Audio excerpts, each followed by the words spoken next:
Okay, Hare Krishna. We'll start with what is the meaning of Bhagavad Gita? Bhagavat is Bhagavan and Gita is the song. So it's song of Bhagavan. It has been told by Krishna. So it's song of Bhagavan. We move on to what is the use of reading it.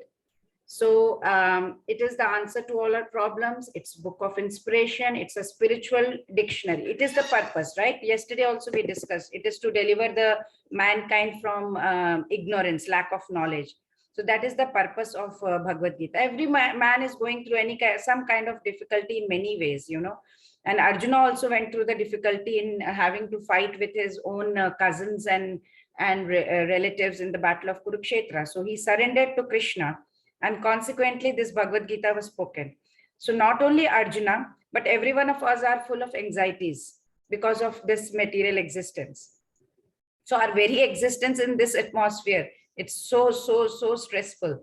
So that is why it's very important for us right now that we read and understand Bhagavad Gita, because it has the solution for all the root causes that we have of all our problems. So we must read and we must try to understand, right, in the association of devotees, to make our own life successful and at least problem-free. So Bhagavad Gita, as yesterday we discussed, it is our life manual. When we buy a fridge, we buy a video game or anything, we look at the manual same way. To how to run our life, we have to use Bhagavad Gita. So today is chapter 1, 18 days. We start our journey. Arjun Vishada Yoga, Arjuna's yoga of lamentation, and it is observing the armies on the battle of Kurukshetra. So we will first set the scene from like shloka number 1 to 11. They are setting the whole scene, how the Kurukshetra field is. Then all auspicious Krishna, we're going to talk about him like 1.12 to 1.20. And then Lord loves his devotees. From like 21 to 27 shlokas will be all about how much he loves his devotees, and the miseries of life from 28 to 46. So what is the mood of Bhagavad Gita? In the beginning, as soon as we start chapter 1, Arjuna is totally bewildered. His appearance of illusion must be understood to be Krishna's arrangement. He is totally bewildered. So if not for Arjuna's confusion, there would be no necessity for Krishna to speak Bhagavad Gita or to rescue him. So you can see that apparently he is the first listener of Bhagavad Gita here, but it is for the benefit of everyone. So Lord here is he is informing Arjuna that the system of yoga or the Bhagavad Gita was first spoken to sun god, then from sun god it came to Manu, Manu from Manu to Ishwaku. So it came on with disciplic succession. But some way down the line, it got kind of broken. So consequently, now Lord is speaking to Arjuna on the battle of Kurukshetra. So he is telling about the supreme secret to Arjuna. Why? Because Arjuna is not only a devotee, but he is a very good friend of Krishna also. So here he is very clearly telling Krishna. He is telling that you are the receiver of this new parampara, because that old one, it got broken somewhere. So now I'm going to tell you this Bhagavad Gita.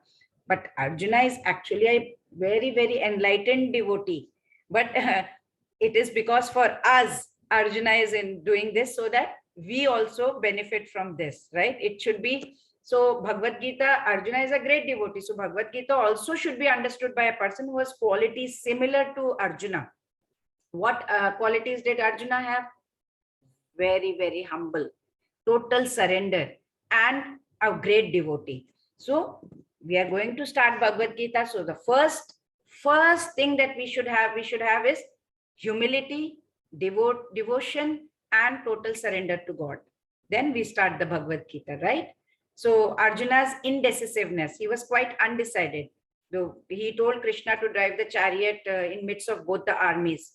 So he had very difficulty in fighting in the battle of Kurukshetra. He just surrendered unto Krishna. And then Bhagavad Gita was spoken in 45 minutes.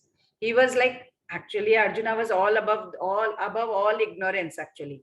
But he was put into ignorance on the battle of Kurukshetra, just to question Lord Krishna about the problems of life, so that Lord could explain for the benefit of this Kali Yuga, human beings who are living in this Kali Yuga, you know. So, and that is why this happened. So there are 5 themes of Bhagavad Gita. One is like Ishvara, where the whole 5 things are related in Bhagavad Gita. You will come across Ishvara, that is God, Jiva, living entities like we, the material nature, the all around Prakriti, Kala, the time, the whole time that the whole universe is bound by time, and the karma, the daily activities that we do. So this is going to be discussed in Bhagavad Gita. Now, Bhagavad Gita, there are division of 700 verses in Bhagavad Gita. As you can see, Lord Krishna spoke 574 verses in Bhagavad Gita, whereas Arjuna spoke 84, Sanjaya 41, and Dhritarashtra 1. Dhritarashtra Vacha Dharma Kshetre Kurukshetra. That was the only verse that Dhritarashtra spoke. So you can see the whole table over here, total 700 shlokas, and first chapter, Krishna didn't speak even single verse. Everything was like Arjuna and Sanjaya.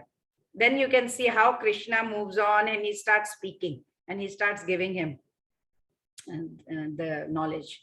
So every journey begins with a single step. Let's begin the journey into the mysticism of Gita.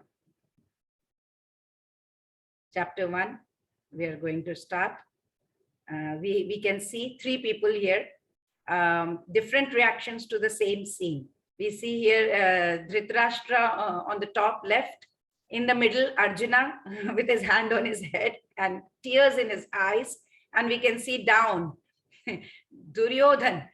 If this chapter has to be explained in one line, then you'll get to see different expressions, feelings, and reactions of the characters, different feelings. So Dhritarashtra, he was a king. He could have stopped the war, but he was filled completely with tamasic mode of nature. Lot of attachment. He had lot of attachment. But his brother, the minister Vidur, had only affection, not attachment. Affection and attachment, there is a difference. In attachment mode, person tends to become completely blind and he becomes mad and he loses his sense of direction. So Duryodhana, you can see right in the bottom. He's the son of Dhritarashtra and is full of arrogance. He is totally in the mode of Rajas and Tamas. And the third one, our Arjuna, the hero of this Bhagavad Gita here, all 3 show their reaction on the battlefield in chapter 1. So we will overall see the reaction of 3 people, different reactions in the same scene. The same scene is Battle of Kurukshetra. So first shloka. Dhritarashtra uvacha dharma kshetre kurukshetre samaveta yuyutsavaha mamaka of Pandavas chaiva kimakurvata Sanjaya. So Dhritarashtra said, what did he say? Oh Sanjaya, after my sons and the sons of Pandu assembled in the place of pilgrimage at Kurukshetra, desiring to fight, what did they do? Now here, Dharma Kshetra, a place where religious rituals are performed. It's significant. Why? Because on the battle of Kurukshetra, Krishna was present on the side of Arjuna. Dhritarashtra, who was Dhritarashtra? He was Kaurava's father. He was very highly doubtful about the possibility. Will my son win? Will they get victory? And who was Sanjaya? Sanjaya was a student of Vedvyasa. And because of the mercy of Vedvyasa, he was able to envision the battle of Kurukshetra. Even while he was in the room of Dhritarashtra, he was sitting with Dhritarashtra, but he could see what was happening. Like, we wear 3D glasses when we go to see 3D movies. So Dhritarashtra asked him about the situation of the battlefield. He said, what is going on over there? Please tell me in this shloka. This is the only shloka Dhritarashtra spoke in the whole of Bhagavad Gita. So as you go to the rice field or paddy field, unnecessary weeds are growing, right? So unnecessary plants are taken away because otherwise the rice or the paddy field will not be growing well. So it is expected from the very beginning of these topics that in the religious field of Kurukshetra, where Sri Krishna was present, unwanted plants like Duryodhana and others, they will be completely wiped out. Krishna is there. When Krishna is there, unwanted weeds cannot be there. That is the significance of the word Dharma Kshetre and Kurukshetre, apart from, of course, the historical importance of it. So there is some chat over here.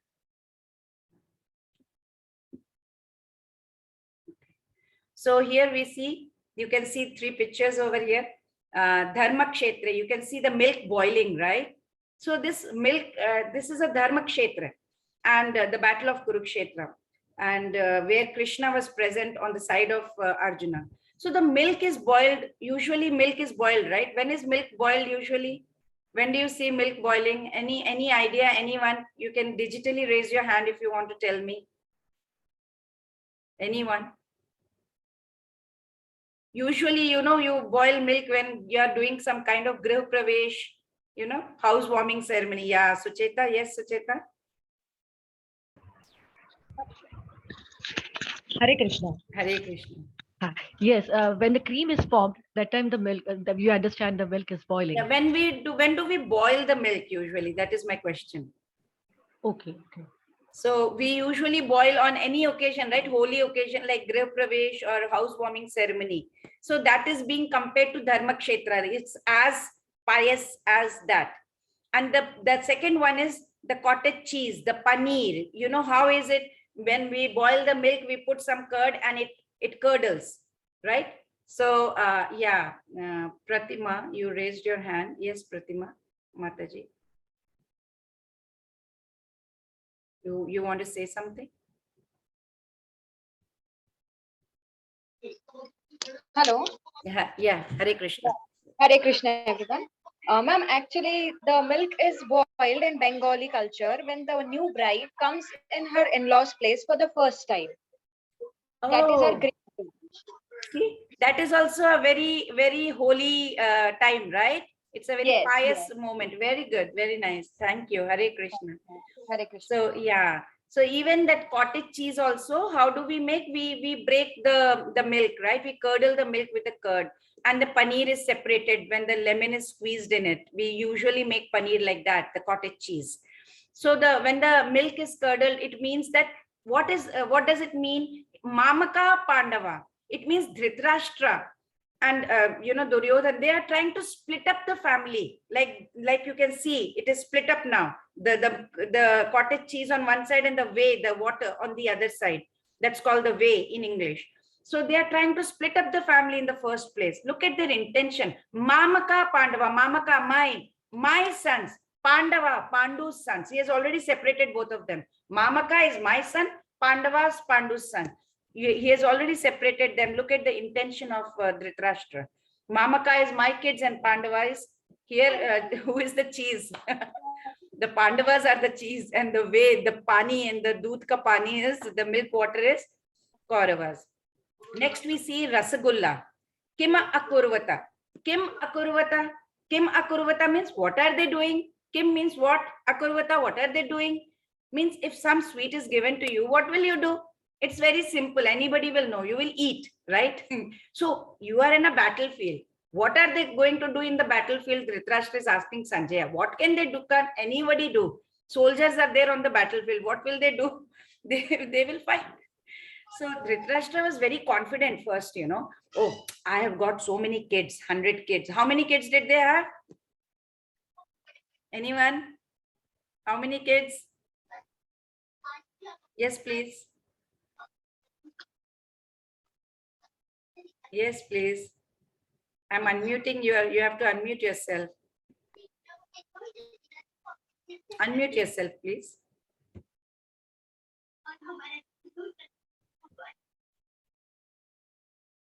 Please 101. Yeah, 100. And how many were Pandavas?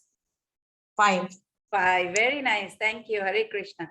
So he thought, okay, I have 100 sons. This war will be won by me very easily. But at the same time, Dhritarashtra was a little worried also. They are standing on Dharma Kshetra.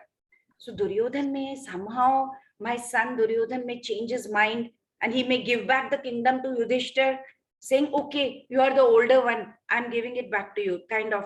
So he had that worried feeling also in his mind. So Dhritarashtra, how is he looking at the battlefield?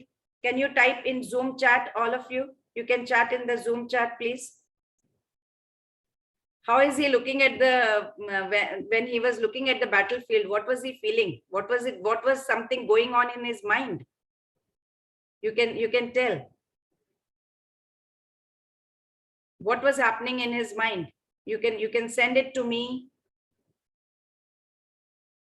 You can chat through Sanjaya's eyes. Yes, yes. Fight should be over. Dharma Kshetra, so yours is a holy place. Fear. Yes, very nice. Sri Vidya Mataji. Yes, fear. He was little scared. Yes, when he was looking, he was afraid of the son's life, Deepa. Deep. He was given special vision to, no, he wasn't given special. He was anxious. Yes, anxious, worried. Very nice, Neha. Very fear and anxiousness. Excellent. Excellent. Very nice. So he was having a lot of anxiety. He was worried. So fearful, doubtful, partial. There was no peace of mind. He never punished his son, right? He never chastised his son. He just kept on favoring them all the time. So Dhritarashtra was seeing like that. So what was Dhritarashtra's mindset? His mindset, he was doubtful. Dharmakshetra, Kurukshetra, Samaveta, Yuyutsavaha. So all have gathered in that Dharmakshetra. So what is going to happen? It's a law of Dharma, law of the land, right? Dharma is the law of that land. So he was fearful. In his doubt, he inquired his Sanjaya. What did they do? He was confident both his sons and the sons of younger brother Pandu were assembled in Kurukshetra. So they are going to have a war, right? Still, he was feeling like he didn't want to compromise. He wanted that they will fight. They should fight. All his 100 sons should win and they should win the battle. So what is the life lesson we get from that doubtfulness? We should take care of Dharma and then Dharma will protect us. Second is fearful, right? So he knew he was being unfair because he was very much attached to his own son. So because the battle was arranged to be fought at Kurukshetra, it is also mentioned in many other Vedas also. So it's a place of worship where even the people from heaven used to come. So he knew that was a Dharma Kshetra. So he became very fearful about the influence of that holy place. But he knew very well, right, that this will influence Arjuna and his brothers favorably because they are towards Dharma. So he was fearful of that fight because they were always very virtuous. So the life lesson that we learn from here is too much attachment. It causes anxiety, right? We shouldn't be too much attached to anybody. Otherwise, somebody is not coming back home. We are totally anxious. We are fearful. What would have happened? They have gone out. Some accident happened. They didn't call us. Don't get too much attached to anything. That's the lesson we learn. Partial. He was very partial. So mentality of Mamaka, my sons, me and mine. So both Pandavas and Kauravas, they belong to the same family, right? Brothers, children.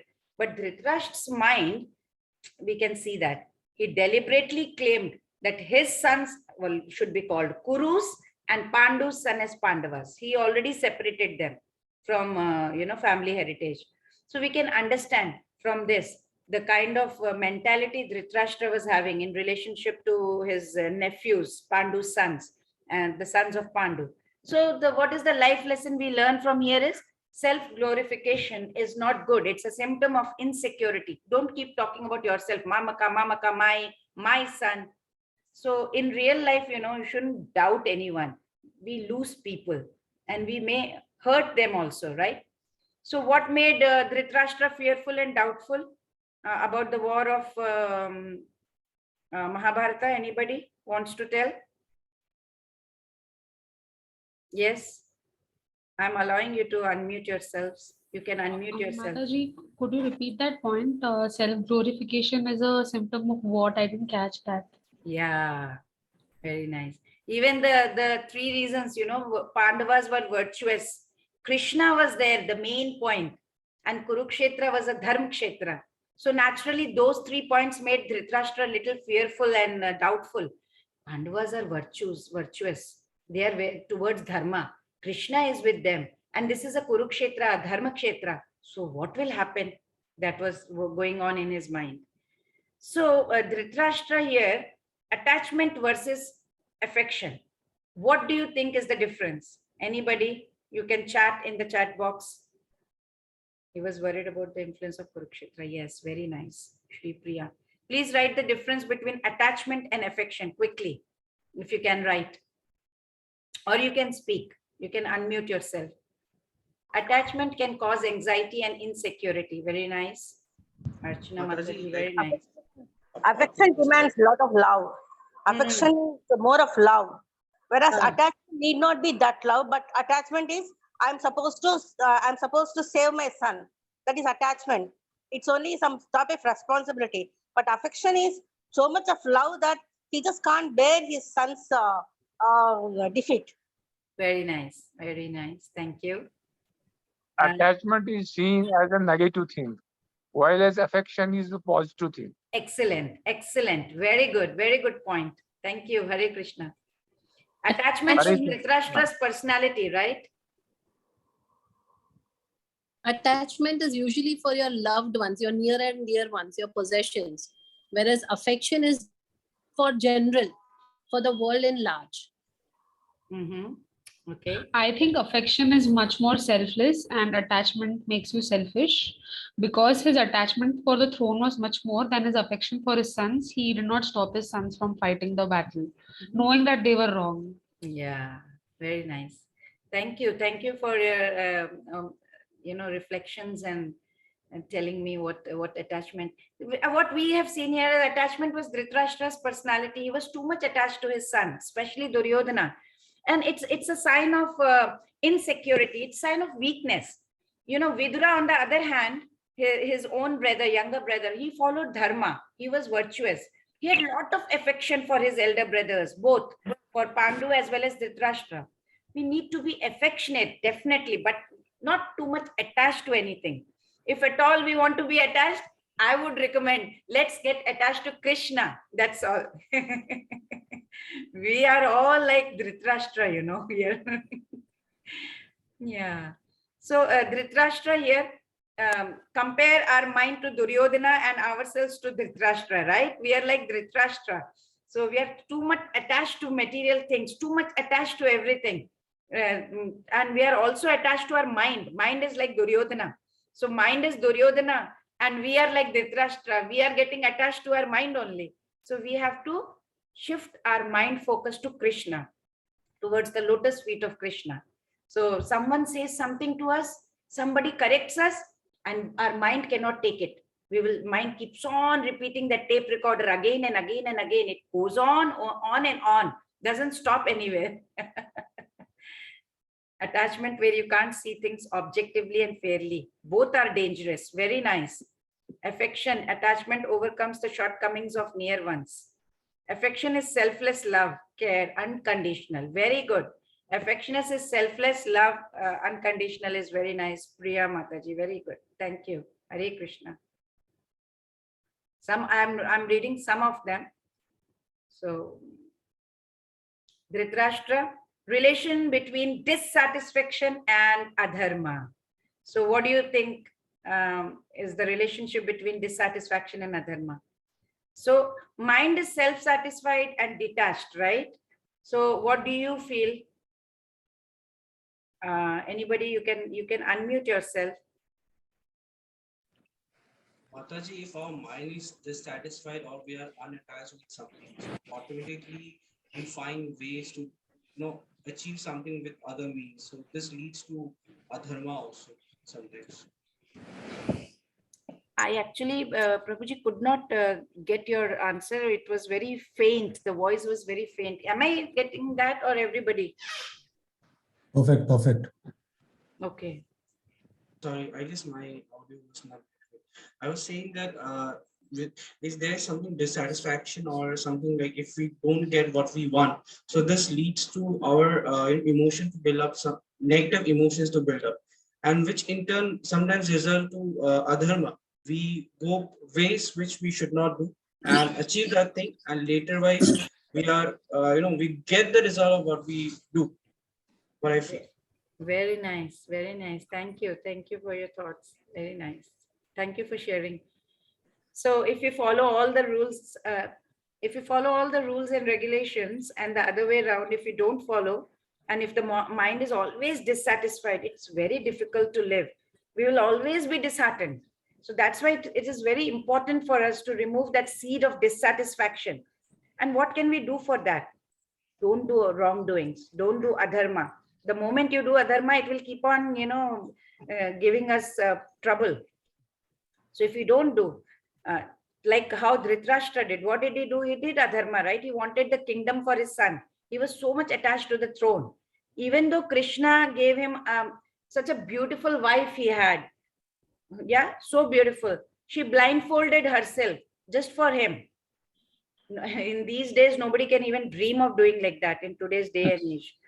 He had a great sage like Vedvyasa as his father and Bhishma as his great grandfather. Yet he wasn't satisfied. He was never satisfied. He wanted more, more, more. Always wanted to find a reason to be dissatisfied. And that disturbs our mind, right? If you're dissatisfied, it disturbs your mind. So just because you're dissatisfied doesn't mean that you do adharma. You might be dissatisfied, but don't do adharma like that. But unfortunately, that's likely thing that happens. And he kept on encouraging his sons to do adharma. He was not only physically blind, but he chose to remain blind even mentally as well. Never reprimanded his sons, never told anything to them. He was always encouraging them. Yes, dissatisfaction can be the cause of adharma. Very nice. We accept something and don't get its dissatisfaction. Nice. Thank you. Thank you. Hare Krishna. Okay. So he rightfully handed throne to Yudhishthira, what would have been the result? Can anyone tell?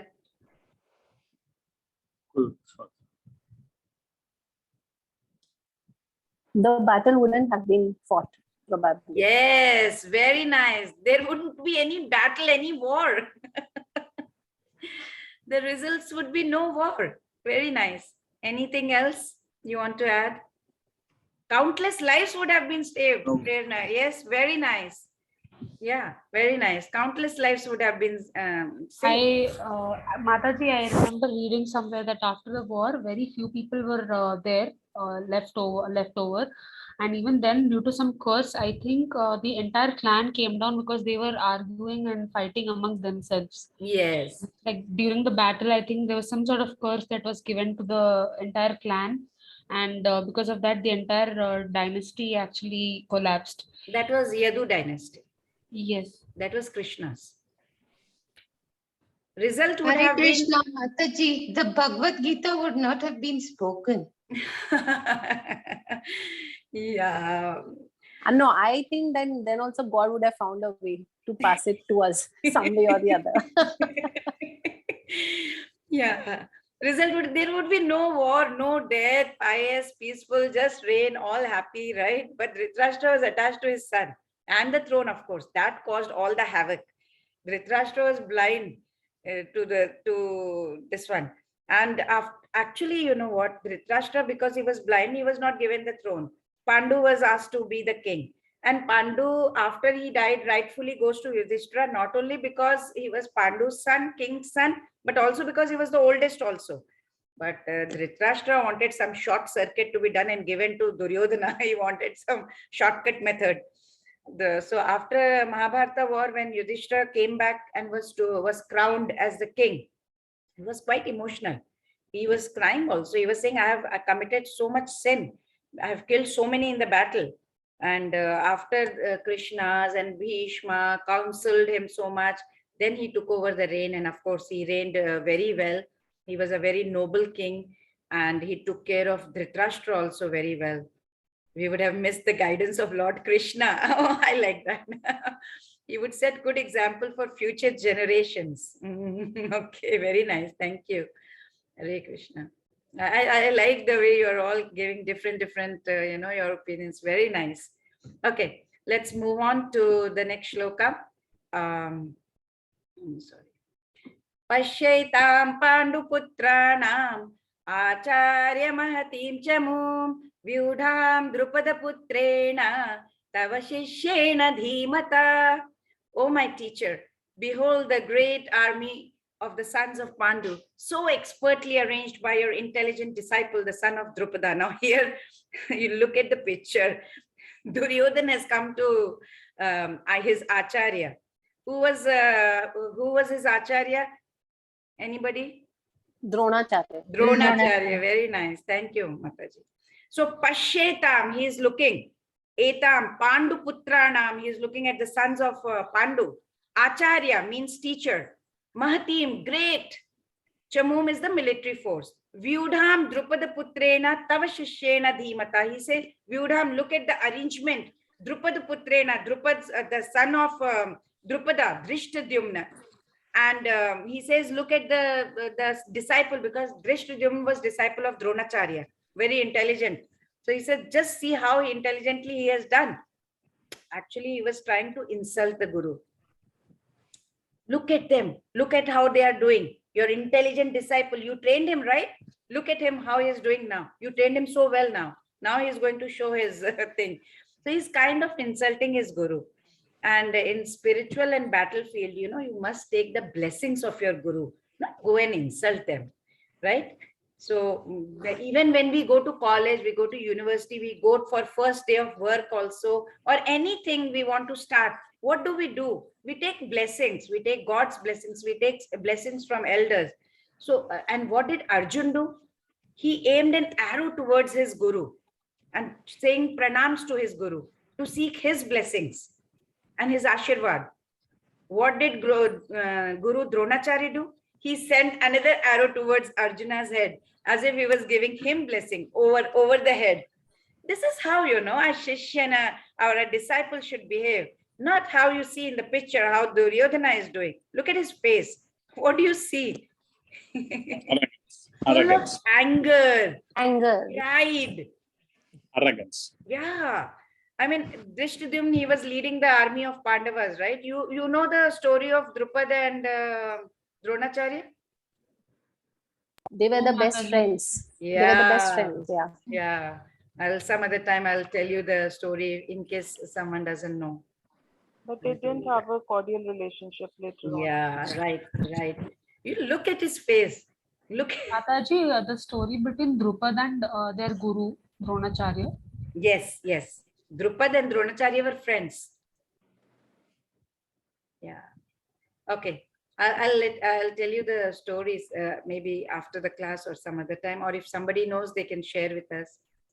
Okay. So now here you see, let's analyze the political behavior of Duryodhana. How was he behaving in a political way? Anybody can tell me. He is not bothered about the welfare of the people. He is very selfish and he wants only his things to be done.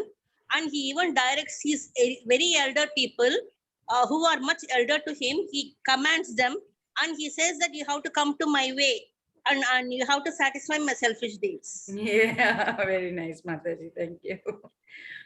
And look at him. He's calling Drishtadyumna, Drupada Putrena, in order to make that Dronacharya would not be lenient this time, because Dronacharya's Shishya is Drishtadyumna. He is a little bit scared inside also. Maybe Dronacharya will, favor or do something, maybe little lenient with Pandavas. He didn't want him to be lenient with Pandavas. So his political behavior of Duryodhana, this is political behavior. Yes, Kavita Mataji, you want to say something, add something? You can unmute yourself. Hare Krishna. Selfish. Yes, very selfish. He mentioned all the great heroes from Pandava's side. So Dronacharya would take the war seriously, He says all of them are equal in fighting to Bhima and Arjuna. He's telling they are so great. You have to, come on, tighten up your belt. He's trying to show his political behavior. And while mentioning also, he's mentioning the great heroes from his side also. First name he took, he didn't take Bhishma's name. he took Dronacharya's name, because that is how, your political parties, you see how they are. They will first go and they will nicely, because he knew Dronacharya is a great warrior. He is a Marathi. So he first mentioned the name of Dronacharya even before Bhishma, who was the eldest, right? So he is mentioned by mentioning the name of a Brahmana before mentioning the name of a Kshatriya. It is acceptable, right? That is the etiquette. So he's following that one. Then he further mentions the name of Kripacharya. Who was Kripacharya? He was Dronacharya's brother-in-law. He takes Ashwatthama's, his Dronacharya's son's name also as chief captains. He's trying to boost up, politically. He mentioned the name of Vikarna. Vikarna was Duryodhana's brother, youngest brother, he was the one who opposed when they were doing, the incident of Draupadi happened in the court, the disrobing of Draupadi. That time, Vikarna was the one who opposed. So he takes the name of Vikarna also as Maharathi, even though he wasn't a Maharathi as such, just to inspire his side, so that his side would, fight well. Then he says, there are so many heroes, they will all lay their life for me, for my sake. I have so many weapons, so many Maharathis, so many experienced in military science. So he feels that, we will win, we should win with Duryodhana. But he kept telling Dronacharya that you should not be lenient with Pandavas. He knew that he had, small soft corner for Pandavas. There are 6 types of aggressors as such. So the 6 types of aggressors are a poison giver. And Duryodhana, what did he do? He fed Bhima when Bhima was small. He poisoned him, right? Then arsonist, and the one who attacks with deadly weapons. Both he did, Duryodhana, when they went in the house of Lac, the wax house was built for Pandavas, and they were alighted, right? Set ablaze to kill Pandavas. Thief, Shakuni, by cheating in the game of dice, he plundered all the wealth. One who occupies another's land. Kauravas occupied Pandavas' land. And one who kidnaps another wife. Draupadi, by foul means, was brought into the court to disrobe.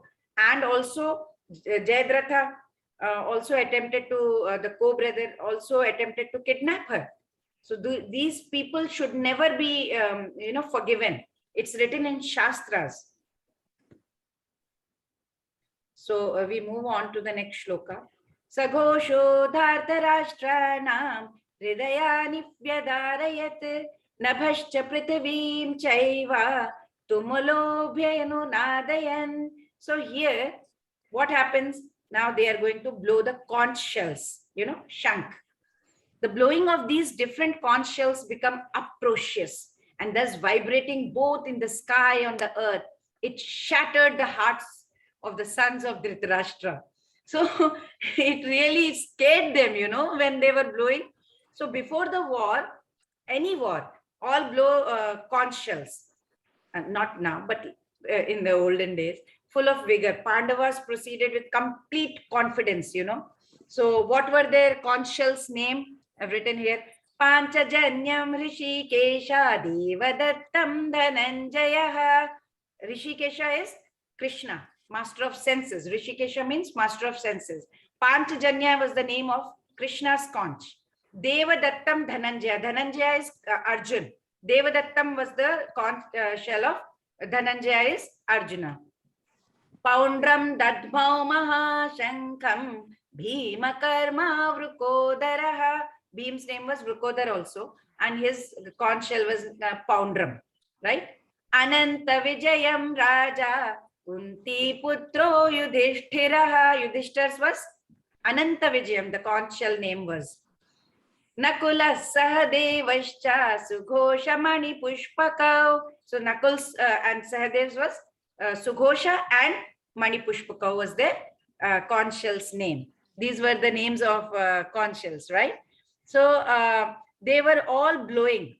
All these Kauravas, Pandavas. When Pandavas, Kauravas were already there and they were blowing their conch shells, nothing much happened.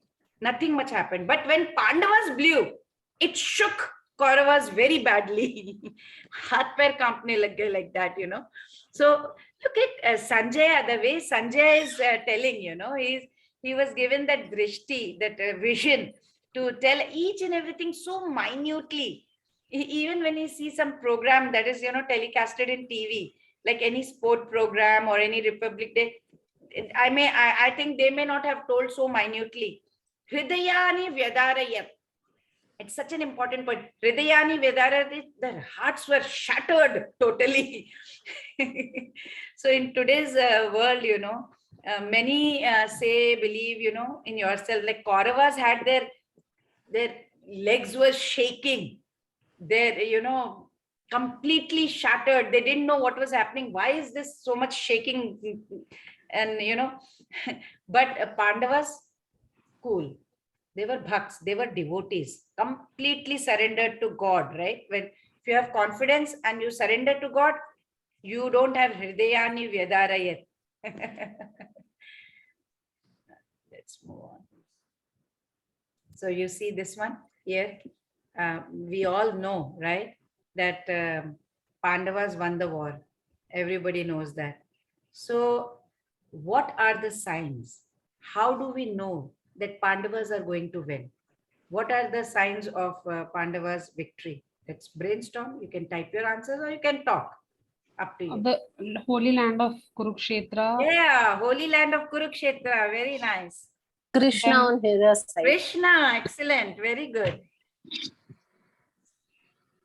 Anything else you want to share? Hanuman Dharma by seated on the their side. top. Shri Priya, very nice. Thank you. Shri Priya. They were in control of their 5 senses. Yes, very good. Truth was with the Pandavas. Yeah. They were Dharma. truthful. Yes, very nice. Evil was defeated. They were not fearful. Victory upon evil. Yes. Dharma. Why Yes, correct. Dharma. Yes. Whenever there is adharma, dharma would be established. Yes, very nice. they specifically mention white forces? I feel white is the sign of Yes, yes. Very sign nice. of Wherever Krishna is, goddess of fortune is also there. Very good. Very nice. Very nice. Divine chariot by Agnidev. I'm so impressed with you all. Very impressed. Very good. Very nice. Very good. Yes, you're all right. You have all passed the exam. So on seeing from outside, anybody could say from their demeanor, right, that Pandavas would win. But there were some 9 reasons. So what were the 9 reasons? Let's see. So it was Dharma Kshetra, as you all suggested. The divine chariot given by Agnidev, very nice. That also is very good, because Dharma Kshetra will benefit only those who are following Dharma, right? Going to temple, only Bhakts can enjoy, not Abhakts. So Divya Ratha, it was given by Agnideva, very rightly said. Kapidhwaja, there is a flag on the top, you can see that. Hanuman was seated on that. So if you are getting Hanuman's blessings, what else would you want, right? Hanuman, who served Lord Rama and helped him win the war. So Kapidhwaja means, Kapi means, anybody? Hanuman, Kapi Dhwaja. Dhwaja means flag. Flag of a Kapi means Hanuman. like the monkey Very clan. nice. Yes, yes. So next was what was next? Shankhanad, the conch shells. When they were blowing the conch shell, Hridayani Vedarayat, their hearts shattered. Then Gandiva, given by Lord Shiva, right? And Tyakta Jivita. Already Duryodhana was saying that everybody is going to sacrifice in my side and they will give away their lives. Why is he saying that my soldiers will die? If you are already saying that soldiers will die, it is like the opposition party will win if your soldiers are going to die. And it was a Mokshada Ekadasi that day. So that's a very important, nice day. Bhagya Lakshmi, wherever Krishna is there, goddess of fortune will always be there. Lakshmi will be beside him. And Hrishikesha is master of senses, Krishna himself. If Krishna is there, there is no way anybody can, lose the battle. So these are the 9 signs of victory. So next comes Arjuna's. So here what is happening is Arjuna is having 5 reasons, right? So 9 reasons why Arjuna can definitely win the war, or Pandavas can win the war. But look at how he is sitting there. Very sad. He did not want to fight the war for 5 reasons. For what? Compassion. It's in 1.28. Then he says, so many people will be killed.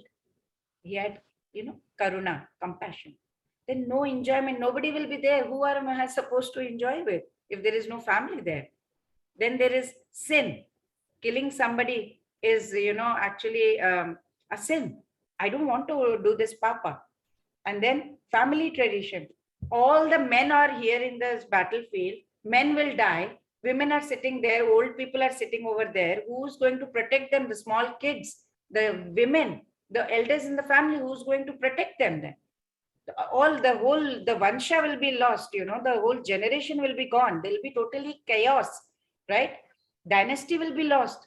Chaos in the society. This will bring a great disaster, Krishna, right?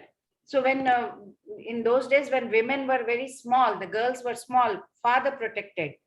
Then they grow old, then they get married, then husband protects, right? And when after husband's death, the son helps. That is what. So he says, like, kulakshaye pranashyanti, kula dharma sanatana kulakshaye. The whole kula is going to be destroyed. What is going to happen? The whole thing will be vanquished. Where will the family tradition, what will happen to the family tradition? And once the family tradition is gone, there will be totally irreligion. If there is totally irreligion, the children will be spoiled. There will be no worship. Nothing is going to happen. What I don't want to. Then there is indecision. Fight or not to fight. That will not be in chapter 1. It is in chapter 2, 2.6. So Arjuna was thinking, like, should I be part of this unnecessary violence? Should I take part? If Duryodhana is so stubborn, so adamant to be a king, let him be the king. I can live even by begging, He knew Duryodhana was so cruel. He had committed so many sins, right? We also face so many problems. When we go on, if I have to go on the stage, when I was very young, I used to feel so nervous for any competition also. In this, Srila Prabhupada also writes, all these considerations by Arjuna, it proves that he was a very great devotee, not only a great devotee of Lord, very enlightened person, complete control over his mind as such and senses. But for our sake, you see what he is doing, right? So we are going to see different symptoms of Arjuna's body due to his soft-heartedness or compassionate nature. His limbs, his body was quivering, Arjuna was saying, Drishtvevam swajanam Krishna yuyutsam samupasthitam sidanti mama gatrani mukham cha parishushyati. So he said, Drishtvevam, look, after seeing imam swajanam Krishna yuyutsam. Oh my God, when I'm looking, all of them are here, my own people over here. Samupasthitam, all are present over here. Sidanti mama gatrani. He's saying everything is quivering. My limbs are shaking. My mouth is drying up. He says mouth, mukham. Mukham is shushyati, means it's getting dried up. So his limbs are quivering. His mouth is drying up. His whole body is trembling, right? On seeing all his relatives standing right there, immediately, he's so compassionate, so soft-hearted. Then he also says, Vepatushcha sharire me romaharshascha jayate gandivam samsate hasta yacheva paridahyate. He says, oh my God, my body is trembling. I don't know what to do. Or the hair is standing. Romaharshaka, everything is standing on end here. Gandivam samsate hasta, my bow, the bow Gandiv is slipping from my hand. I don't know what to do, Krishna. So his bow is slipping. His hair is standing on the end. Then he also says, Nacha shaknomyavasthatum brahmati vacha me manaha. His skin is burning. He is unable to stand there and he's forgetting himself. Mind is reeling. You can see the cause. He's very, very, very sad. Very sad. He just leaves everything. He says, Krishna, I just can't fight, please. So in this, Krishna is not talking at all. Like a very, very good teacher, he wants to first listen to his disciple, what he is trying to say. What is his problem? Let me listen to it. Krishna didn't speak a word. Arjuna uvacha drishtvevam swajanam Krishna yuyutsam samupasthitam sidanti mama gatrani mukham cha parishushyati. As I told, Arjuna said, my dear Krishna, seeing my friends and relatives present before me in such a fighting spirit, I feel the limbs of my body quivering and my mouth drying up. He's so sad now, right now. न च श्रेयोनुपश्यामि हत्वा स्वजनमाववे न कांक्षे vijayam Krishna न च राज्यं सुखानि च. I don't want anything, Krishna. I do not see any good can come from killing my own people in this battle, nor can I, my dear Krishna, desire any subsequent victory, kingdom, or happiness. Nakankshe Vijayam Krishna. I don't desire any, I don't want to win any battle here. Srila Prabhupada here beautifully writes in his purport, he's reluctant to even kill his enemies, let alone his relatives. He thinks that killing his kinsmen, there would be no happiness, right, in his life. And therefore, he says he's not willing to fight. Just as a person, who does not feel hunger is not inclined to cook, says Srila Prabhupada in his purport. He has not decided to go into forest also. Na kankshe vijayam Krishna, na cha rajyam sukhanita. I don't want anything, Krishna. He wants to live in the forest. He's totally frustrated right now. But as a Kshatriya, what is his dharma? He's supposed to fight. He's not supposed to go and do something else, some other occupation. Arjuna has no kingdom right now. So he has to gain the kingdom, right? So he has to fight his cousins, his brothers. He has to reclaim the kingdom. So therefore, he considers himself fit to go to the forest. He wants to live a secluded life. But that's not what he's supposed to do, right? That's what he says. Papameva shraye dasman hatva tanartatayinah tasman narhavayam hantum dhartarashtran sasam bandhavan swajanam hi katham hatva sukhinasyama madhava. Sin will overcome us if we slay such aggressors. Therefore, it is not proper for us to kill the sons of Dhritarashtra and our friends. What should we gain, O Krishna, husband of goddess of fortune? And how could we be happy by killing our own kinsmen? He says, Papa meva shreyat. Papa means vices. Ashreyat means it will come upon us by killing. Hatva means killing. Hatya. Hatya is hatva. Killing aggressors. Therefore, let's not kill, there's no point. But as I told you earlier also, 6 aggressors should be killed. Who? A poison giver, one who sets fire to the house, one who attacks with deadly weapons, then one who plunders the riches, one who occupies the other's land, and one who kidnaps somebody's wife. They should be at once killed. It's written in Shastras. And no sin will be incurred in killing such aggressors. So it is quite befitting for any ordinary man, but for Arjuna is not an ordinary person. He's saintly in character. So he wanted to deal with them in saintliness. But this kind of saintliness is not for a Kshatriya, right? Arjuna was a Kshatriya. He has to act like a Kshatriya. But he felt he shouldn't be so severe. He shouldn't take such severe steps. It's better to let me forgive him. This indicates, like, he's such a saintly person, such a nice person, right? So he considers that rather than going and killing his own people for political reasons, better, forgive them on ground of maybe religion or whatever saintly behavior. And he did not think that killing he is going to gain something out of killing them, for just temporary some body pleasures or happiness. This kingdom, this pleasure, everything is not permanent, right? So why should he risk his life and just for killing them and then gaining something that he may not even enjoy after they are gone? So he was considering in that way, and he's putting his hand on his head and saying, Krishna, I don't want. Nakangshe vijayam Krishna, nacharajyam sukhani cha. He doesn't want anything. Kulakshaye pranashyanti kuladharma sanatana dharme nashte kulam kritsnam adharmo bhibhavatyuta. So with the destruction of dynasty, the eternal family tradition is vanquished, and thus the rest of the family becomes involved in irreligious practices.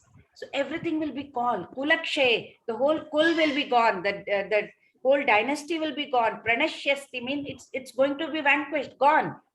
Kula dharma, the family tradition, Sanatana, eternal family tradition will be nashta. Nashta means gone, destroyed. Kulam means family. The whole family will be adharma. It will go into irreligion. So he says, here Srila Prabhupada also explains, in the system of Varnashrama, right? There are many principles of religious traditions, which helps to the members of the family will grow properly. You have to follow those dharma. Members of the family will grow properly, and then they will attain the values. How that elders in the family give values, right? Each elder member in the family, they are responsible for purifying processes in the family, beginning from birth to death. And on the death of any elder members, such family traditions of purifications may stop, right? So how will the younger members know anything? They will not know. All these elder people, they are fighting in the war, everybody will be dead. Then how will the younger people know anything? They will not learn anything. They will not learn any virtues. They will not learn any values. So family members, they will develop irreligiousness, right? They will develop bad habits. They will lose their chance for spiritual salvation. So no purpose should the elder members of the family be slain. Then there will be no purpose. Let's not kill them, Krishna. That's what Arjuna says. Na chaitadvitmah kataranno gariyah yadva jayema yadivano jayeyuhu yane vahatva na jijivishamaha haste vastitav pramukhe dhartarashtraha. So he says here, nor do we know which is better, conquering them or being conquered by them. Sons of Dhritarashtra, whom if we killed, we should not care to live, are now standing before us on this battlefield. This goes in actually chapter 2, where he is trying to show his indecisiveness. He doesn't know. He should fight. He should not fight. Should he risk this unnecessary violence? Actually, the fighting is the duty of a Kshatriya. Whether he should refrain, go and live in the forest, should he go and beg? But if he did not conquer the enemy, begging is the only way of living, because he doesn't have any kingdom, right? And he was not very certain of his victory that time, because anybody can emerge victorious. And if there is victory is from the war is awaiting him, still, if the sons of Dhritarashtra die in the battle, it will be very difficult for us to live in this world. How can we live without our cousins over there? In these circumstances, there will be, that also is kind of a defeat only. You are killing everybody who is there to enjoy with. So all these considerations, Arjuna is trying to say.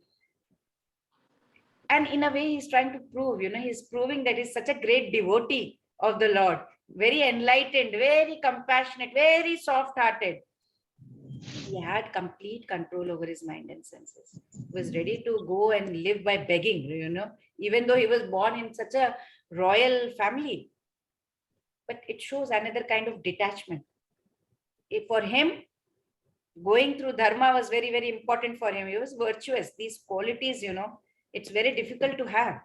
And the faith he had in Krishna, it indicates, that concludes, Arjuna was very much fit for liberation, fit for moksha.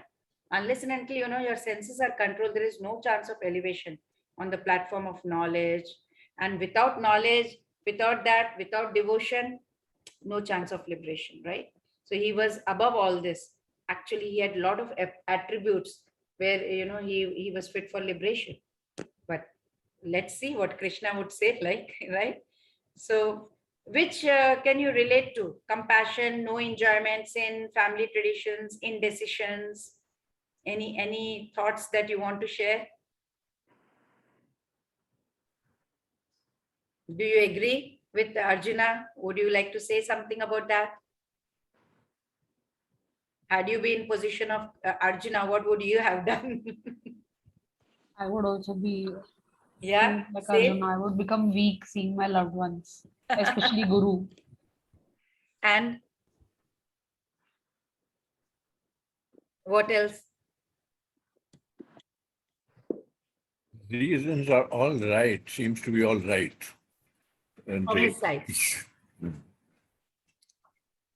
but 6 aggressors are supposed to be killed, and Kauravas did all those 6 offenses, right? So they deserve to be killed and deserve to be slain, says Krishna. He's going to explain. Till now, Krishna hasn't spoken a word, but he will definitely speak. So here we see chapter 1 summary, observing the armies on the battlefield. Dhritarashtra's inquiry, first shloka, the only shloka in the whole of Bhagavad Gita, Kim Akuruvata. And Duryodhana's fear, 1.2 to 1.11, Mahatim Tanu, blowing of conch shells, Hridayani Vedaraya. Then Arjuna's observation, he's seeing everybody in the battlefield, he's shaking, he's trembling, hand, hair on the end. Gandivam samsrate hastat, Gandiva is slipping from his hand. Arjuna's reason not to fight. He says, what is going to happen? The whole kulakshay, everything will be gone, right? He says, I better go and beg.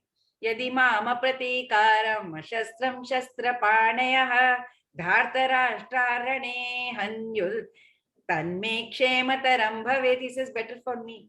Give them. I have weapons in hand. They were to kill me unarmed. I am ready. He says. He's so compassionate being, even though he's a Kshatriya, but he's still very kind, soft-hearted person and in devotional service to Lord, right? Okay, and then now Krishna, being the Supreme Personality of Godhead, will answer Arjuna's queries in the 2nd chapter. So we'll see what happens in the 2nd chapter. Ancha kalpatarupasya kripasindhubhya evacha patitanam pavanebhyo vaishnavebhyo namo namah. Hare Krishna. Hare Krishna, Krishna Krishna, Hare Hare, Hare Rama, Rama Rama, Hare Hare. Let us all chant together. Hare Krishna, Hare Krishna, Krishna Krishna, Hare Hare, Hare Rama, Rama Rama, Hare Hare. Hare Krishna, Hare Krishna, Krishna Krishna, Hare Rama, Rama Rama, Hare Hare. Hare Krishna.